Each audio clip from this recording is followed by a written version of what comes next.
जब गवर्नर को लगा कि उसका बेटा ठीक कह रहा है, तब उसने अपने बेटे से कहा, हाँ तुम ठीक कह रहे हो, मुझे यहां रंधावा परिवार के दोस्त की तरह नहीं बल्कि गवर्नर के जैसे सोचना चाहिए।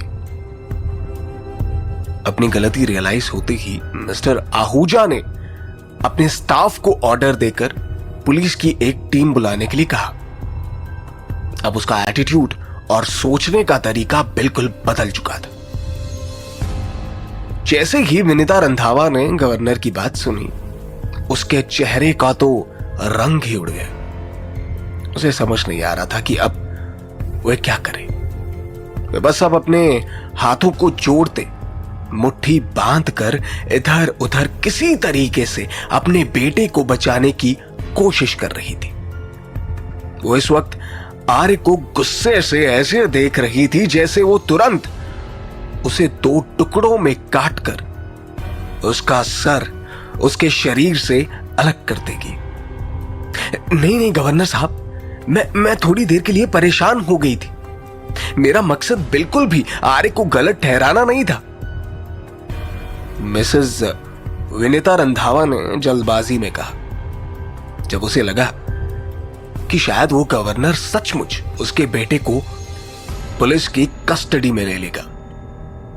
मुझसे गलती हो गई, प्लीज प्लीज मुझे माफ कर दीजिए।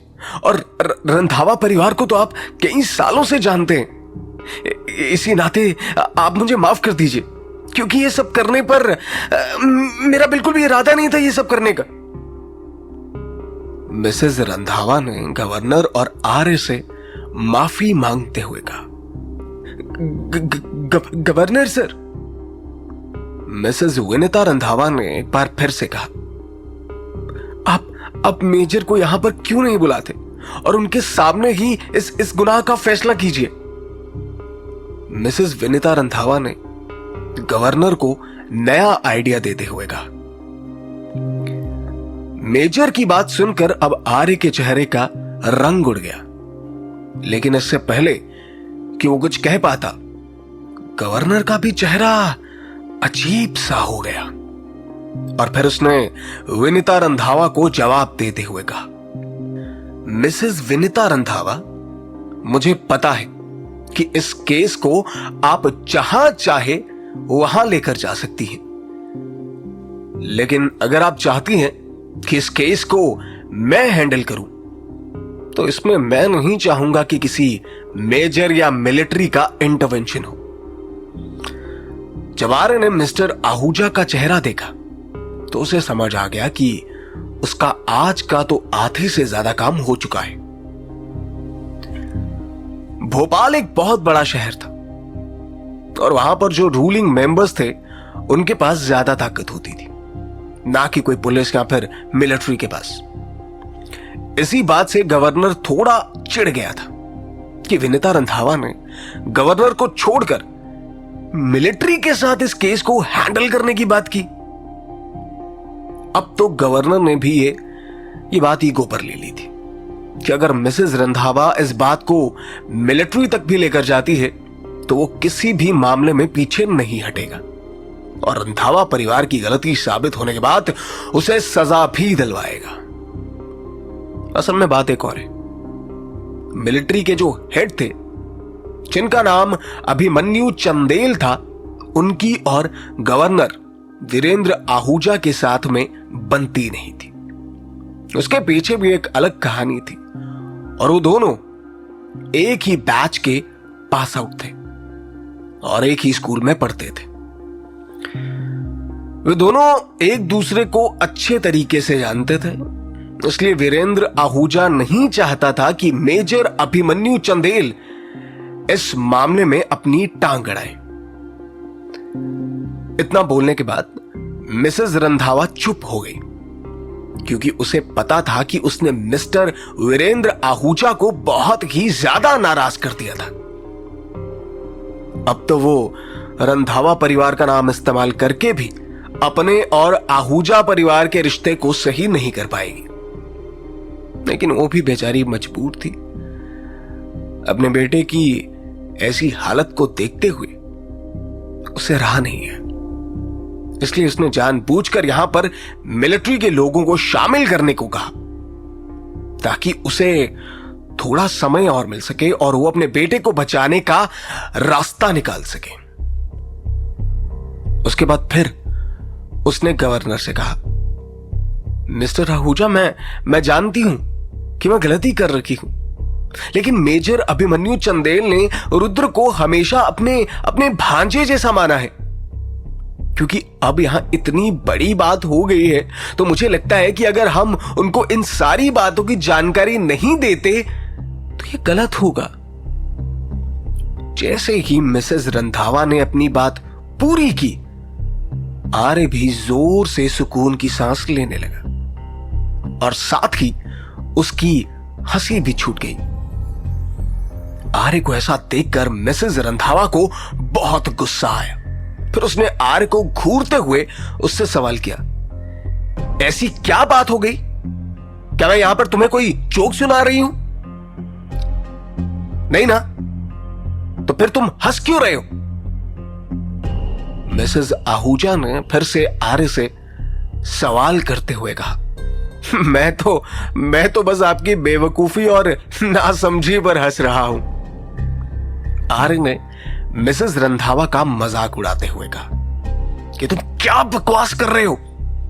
जब मेरे जैसे दो बड़े लोग बात कर रहे हैं ना, तब ना सिर्फ तुम हमारी बातें सुनो, तुमने ना केवल हमें बीच में इंटरप्ट किया बल्कि साथ में मेरे बारे में बुरा भला भी कहा। तुम्हें मासूम समझने की गलती अब तो मैं बिल्कुल भी नहीं करूंगी। आर्य की बात सुनकर मिसेस रंधावा बहुत ज्यादा गुस्सा हो गई थी और उसने चिढ़कर आर्य से कहा, सही ही कहते हैं लोग, ऐसे बच्चे जो अपने मां बाप के बिना पले होते हैं ना, उनमें ना तो संस्कार होते हैं और ना ही बात करने का तरीका। तुमसे तो बहस करना ही बेकार है। मिसेस रंधावा ने आर्य को बुरा फील कराते हुए कहा। जब मिसेस रंधावा ने ऐसा कहा तब आर्य को भी गुस्सा आ गया और उसने उसकी बातों का जवाब देते हुए कहा, अगर मेरे माता पिता भी आपके जैसे होते तो मेरे लिए यही ज्यादा बेहतर होता कि मेरी मां ना होती। कम से कम वो आपके जैसी बेवकूफ तो नहीं होती। और आज रुद्र की ये जो हालत है ना, उसमें कहीं ना कहीं आपका भी हाथ है। आप जैसी मां पाकर तो रुद्र भी खुद को बहुत बदकिस्मत मानता होगा। और वैसे भी आप कैसे अपने आप को रंधावा परिवार की मालकिन कहती हैं, जब आपके होते हुए आपके परिवार में एक दूसरी औरत रहती है और आप कुछ भी नहीं कर पाती। इस बात से समझ में आता है कि आपके परिवार में लोग औरतों की क्या इज्जत रखते हैं। अगर कानून की मानी जाए तो सबसे पहले गवर्नर किसी भी लोकल मामले में नहीं आ सकते, और अगर वो कहीं से इस मामले में आ भी जाते हैं तो मिलिट्री बिल्कुल भी इसका हिस्सा नहीं बन सकती, और ना ही मिलिट्री उसे इस केस को किसी भी तरह से रोक सकती है। इसलिए ना तो इस वक्त सिर्फ आप कानून के लिए गलत कर रही हैं, बल्कि आप साथ ही साथ गवर्नर मिस्टर आहूजा को भी इनडायरेक्टली धमकी दे रही हैं कि अगर वो आपकी बात नहीं मानते तो आप ये मामला मिलिट्री तक लेकर जाएंगी। मिसेस रंधावा, क्या मैं ऐसा बोल सकता हूं कि रंधावा परिवार की तरफ से ना सिर्फ आप यहां हर मामले को इग्नोर कर रही हैं, बल्कि साथ ही साथ आप सरकार को भी भटकाने की कोशिश कर रही हैं? क्या आप सचमुच अपने परिवार और अपने परिवार वालों को कानून से ऊपर समझती हैं? क्या ऐसा हो सकता है कि मेजर अभिमन्यु चंदेल का आपके परिवार से कुछ रिश्ता हो, इसलिए आप अपने बेटे के नाम पर उनको बुलाना चाहती हैं, और उनको यहां बुलाने के लिए आप गवर्नर तक की बातों को मना कर रही हैं? क्या आप ऐसा दिखाना चाहती हैं कि पूरा भोपाल शहर रंधावा परिवार के सामने गुलाम है और मेजर अभिमन्यु चंदेल के सामने भी? या फिर ऐसा हो सकता है कि आपने पहले से ही मेरे साथ गलत करने का मन बना लिया है। आर्य ने बिना डरे ये सारी बात मिसेस रंधावा से की। हालांकि आर्य की बातें बहुत चुभने वाली थी, लेकिन ये सब जो वो बोल रहा था तो सच। जैसे ही उसने अपनी बात पूरी की, सबके चेहरों से रंग उड़े, क्योंकि आज तक किसी ने भी वहां पर रंधावा परिवार से पंगा लेने की कोशिश नहीं की थी। और आज आर्य ने सीधा रंधावा परिवार के लोगों को झूठा और मक्कार बता दिया था, वो भी खुलेआम, सबके सामने। मिसेस रंधावा का चेहरा अब सफेद पड़ गया था। उसे समझ नहीं आ रहा था कि आगे वो क्या कहे, इसलिए उसने तुरंत बात संभालते हुए और इन सवालों से बचते हुए गवर्नर से कहा, नहीं मिस्टर आहूजा, अब बिल्कुल भी ऐसा मत सोचिए। मेरा जरा सा भी ऐसा कुछ करने का इरादा नहीं था, और ना ही मैं भोपाल शहर की, यहां की कानून व्यवस्था की या फिर आपकी कोई बेइज्जती करने की कोशिश कर रही हूं। मैं बस चाहती हूं मिस्टर अभिमन्यु चंदेल यहां सिर्फ एक गार्जियन के तौर पर आए।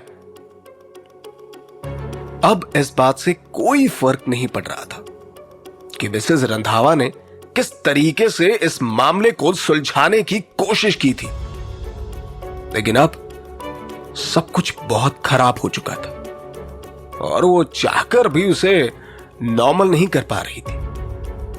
तो परेशान हुए जा रही थी। उसे अब आर्य को देखकर और भी ज्यादा आश्चर्य हो रहा था कि कैसे 17-18 साल का ये लड़का सबके सामने खड़े होकर रंधावा परिवार पर कीचड़ उछाल रहा था। अब मिस्टर आहूजा भी कुछ सुनने के लिए तैयार नहीं थे।